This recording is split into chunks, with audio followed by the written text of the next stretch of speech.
الحمد لله وحده والصلاة والسلام على من لا نبي بعده أما بعد فأعوذ بالله من الشيطان الرجيم بسم الله الرحمن الرحيم يا أيها الذين آمنوا كتب عليكم الصيام كما كتب على الذين من قبلكم لعلكم تتقون وقال النبي صلى الله تعالى عليه وسلم رمضان شهر الله أو كما قال النبي صلى الله عليه وسلم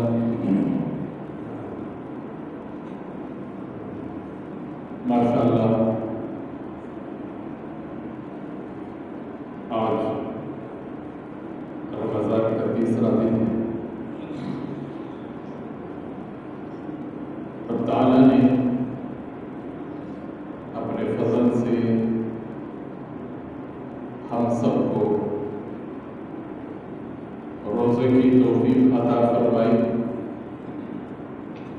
اور پھر اپنے گھر میں بیٹھ کر اپنے حبیب صلی اللہ علیہ وسلم کی حدیث کا درس سننے کی توفیق عطا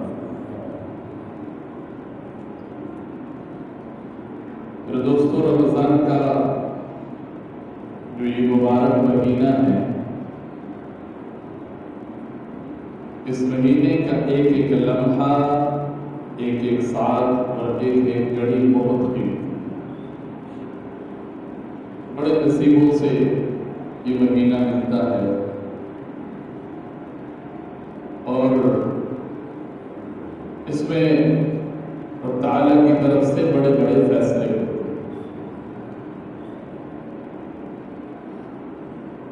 اب میری اور آپ کی کوشش ہو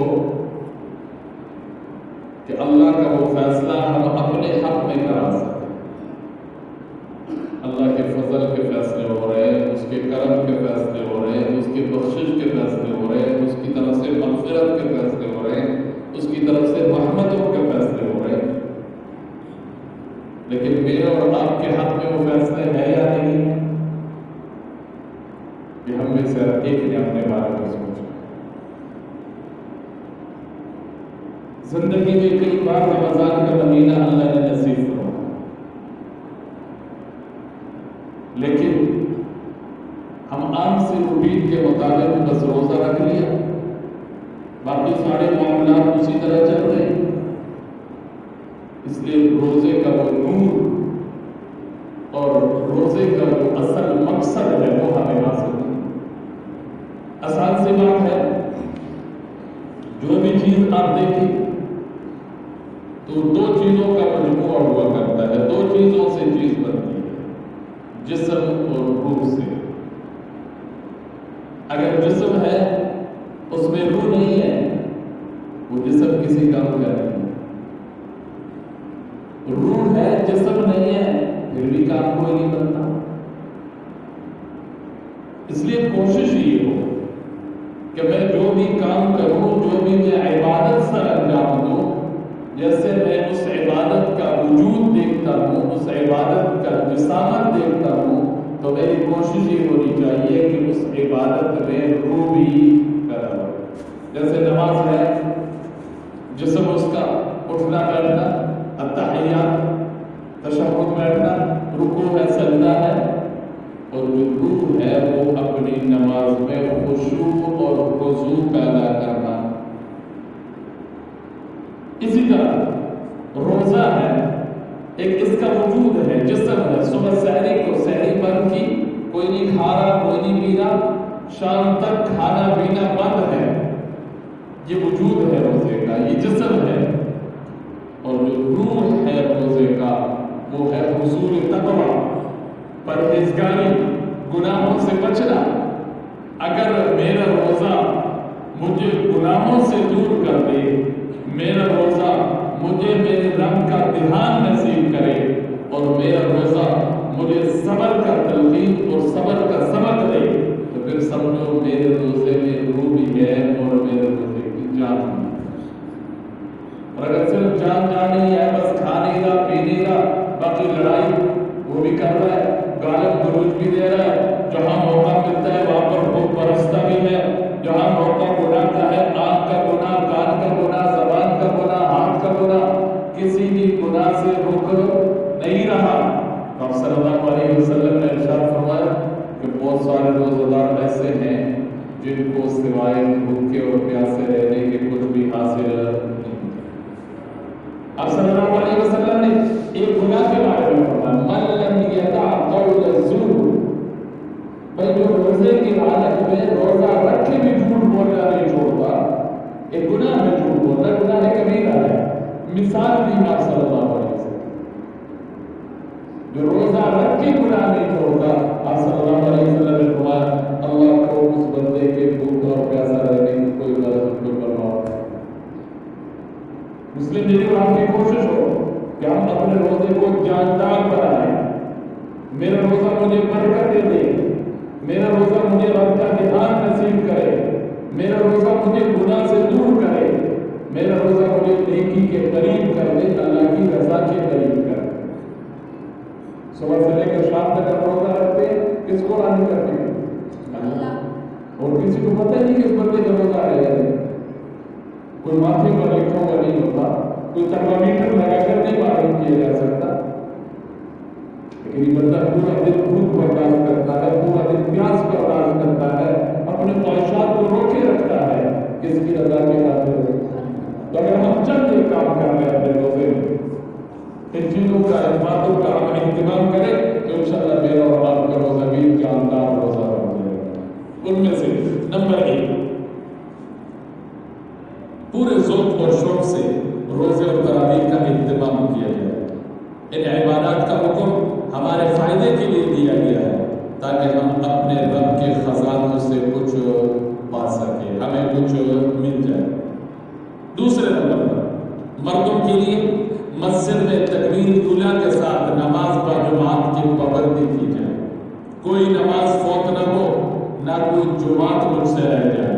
گھروں میں افطاری کی وجہ سے مسجدوں کی جماعت سے محرومی ہو جاتی ہے، کوئی کھانے میں لگا ہوا ہے، کوئی پارٹیاں بنا رہا ہے، کوئی کیا کر رہا ہے، تو پہلا کام مجھے اور آپ کو یہ کرنا ہے کہ میں نے پورا مہینہ مسجد میں نماز پڑھنی ہے اور تکبیریں اولیٰ کے ساتھ پڑھنی ہے۔ نمبر 3، کلمہ طیبہ کا ذکر ہے، درود شریف کا ورد ہے، توبہ استغفار کی کثرت کی جائے۔ کوئی وقت ذکر سے میرا اور آپ کا خالی روزے کی حالت میں، کیونکہ جیسے روزہ رب تعالیٰ کا دھیان انسان کو نصیب کرتا ہے، اسی طرح ذکر بھی کس کا دھیان نصیب کرتا ہے؟ میں جس کو یاد کر رہا ہوں میرے ذہن میں ہے، میں جس کو یاد کر رہا ہوں میرے دل میں ہے، جو ذہن میں نہ ہو دل میں نہ ہو ان کو یاد کر رہا ہوں۔ میرے ساتھ میں مجھے یاد ہوتے بولنے بھی ارے یار مجھے یاد ہوتے نہیں وہ بول دے، تو اللہ کی یاد میں ذکر اللہ کا معنی اللہ کی یاد میں وقت گزارا ہے۔ میرا اور آپ کا روزہ پورا دن اللہ کی یاد سے غفلت میں ہونا ہے۔ نمبر 4، قرآن کریم کی تلاوت کا خصوصی اہتمام ہو۔ میں روز کی ترتیب سے وقت مقرر کر کے قرآن کو ٹائم دینا شروع کر دوں، نفل نوافل کا اہتمام ہو، پھر دیکھ کر قرآن پڑھا جائے، قرآن کھول کر قرآن پڑھنے کی کوشش کی جائے، کیونکہ قرآن کا دیکھنا بھی ثواب ہے، قرآن کا پڑھنا بھی ثواب ہے، قرآن کو اٹھانا بھی ثواب ہے، قرآن کو چھوڑنا بھی ثواب ہے، سارے کے سارے۔ اب ایک کام میں یہ کروں کہ روزے کی حالت میں دیکھ کے قرآن پڑھنے کی کوشش کروں، بتانا وقت مقرر کروں کہ اس وقت سے لے کر اس وقت تک میں نے قرآن کی تلاوت دیکھ کے کریں۔ اسی طرح نماز میں تلاوت کی جائے، نفل نمازوں میں قرآن کی تلاوت کی جائے۔ حدیث میں آتا ہے جو نفل نماز میں کھڑے ہو کر قرآن کریم کا ایک لفظ پڑھتا ہے، اللہ ایک لفظ پڑھنے پر اس کو 100 نیکیاں عطا فرماتے ہیں۔ قرآن کریم کے ایک حرف پڑھنے پر کتنی نیکیاں؟ ویسے قرآن کریم کے ایک حرف پڑھنے پر 10 نیکیاں ملتی ہے، لیکن روزے کی حالت میں نفل نماز میں کھڑے ہو کر میں اگر قرآن کی تلاوت کروں گا تو ایک حرف پر مجھے کتنی نیکیاں ملیں گی، اور اگر نفل نماز میں بیٹھ کر میں قرآن کی تلاوت کروں گا تو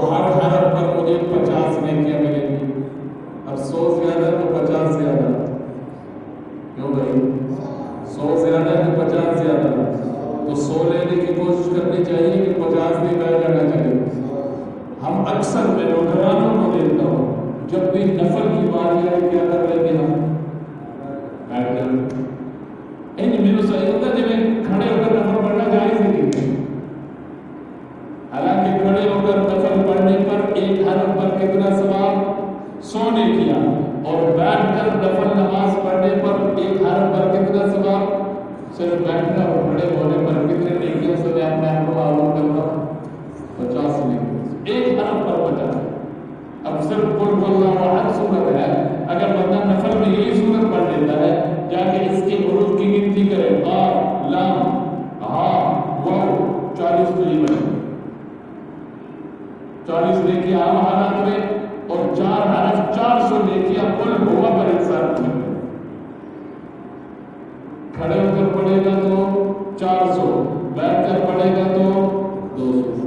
اچھا ساڑھے اتنے لوگ بار وقت جاتے ہیں 100 دیا وغیرہ کیوں جاتے ہیں؟ پیسے کے لیے. بھائی پیسہ پاکستان میں نہیں, ادھر کا پیسہ بڑا ہے. سعودیہ کا 1 ریال پاکستان کے 45-47 کے برابر. امریکہ جاتے ہیں وہاں کا $1 یہاں کے 180-170 کے برابر. زیادہ کے لیے ہم مشقت اٹھاتے کہ نہیں اٹھاتے؟ زیادہ کے لیے ہم ملک چھوڑ دیتے کہ نہیں چھوڑ دیتے؟ زیادہ کے لیے ہم بچوں کا ساتھ چھوڑ دیتے کہ نہیں چھوڑ دیتے؟ اور یہاں پر میں بیٹھ کر اور کھڑے ہو کر یہ نہیں کرتا. کوشش کریں, عہد کریں. کبھی کبھی کوئی مجبوری بن گئی یا کبھی کبھی چلو یہ کہہ کے حضور نے کبھی بیٹھ کر پڑھی ہے سنت نفل, کبھی کبھی تو بندہ پڑھ لے, لیکن سارے ہمیں روٹین بڑھ گئی ہے. باقی ساری نماز کھڑے ہو کر پڑھیں گے, جب باری آئے گی کس کی تو پھر کی کریں گے اسے. بس حدیث میں آتا ہے نا صلی اللہ علیہ وسلم کی نفل نماز میں آپ صلی اللہ علیہ وسلم کھڑے کھڑے حضور کے پاؤں سوکھ جاتے تھے, مرم آ جاتا تھا, بیٹھے بیٹھے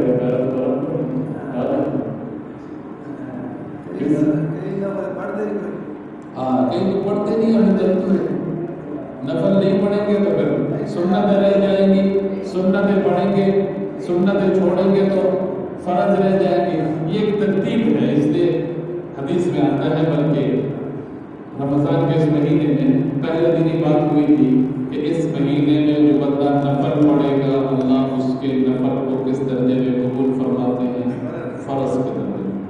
بہرحال کوشش کرنی چاہیے کہ قرآن کی تلاوت کا بھی اہتمام ہو اور نفل نوافل کا بھی اہتمام ہو. اور وہ نفل نوافل کیسے, بیٹھ کر یا کھڑے ہو کر. جو معذور ہے, بوڑھے ہو گئے, نہیں کھڑا ہوا جاتا, وہ بیٹھ کے پڑھے ان کے لیے مل جائے. اسی طرح روزے کا ایک مقصد گناہوں سے بچنا ہے.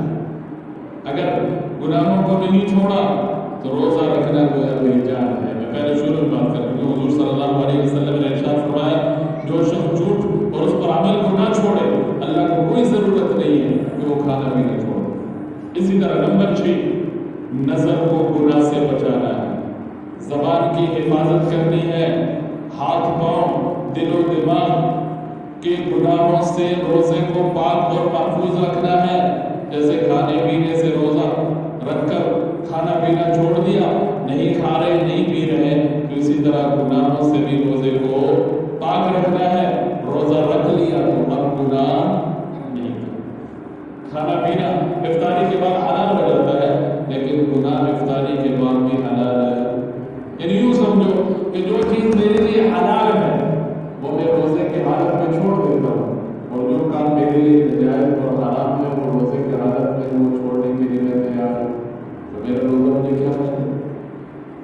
اسی طرح اللہ کی مغفرت اور اس کی رحمت کا حاصل کرنا, مجھے رب کی مغفرت مل جائے, مجھے رب کی رحمت مل جائے, ایک دوسرے سے آگے بڑھنے کی کوشش کرنی چاہیے. اس طرح بازار اور گھر کے کاموں میں جس قدر جلدی ہو سکے اپنے آپ کو فارغ کر کے زیادہ اوقات مسجد میں مرد حضرات اور بیویاں گھروں میں باقی عبادات میں گزارنے کی کوشش کی جائے. اسی طرح اس ماہ مبارک میں اہل اللہ کی صحبت اور خدمت میں یہ مہینہ گزارنے کا اہتمام کیا جائے. جیسے کسی کا اگر کسی نیک اور متبع سنت پیر کے ساتھ تعلق ہے, کوئی اللہ والے کے ساتھ تعلق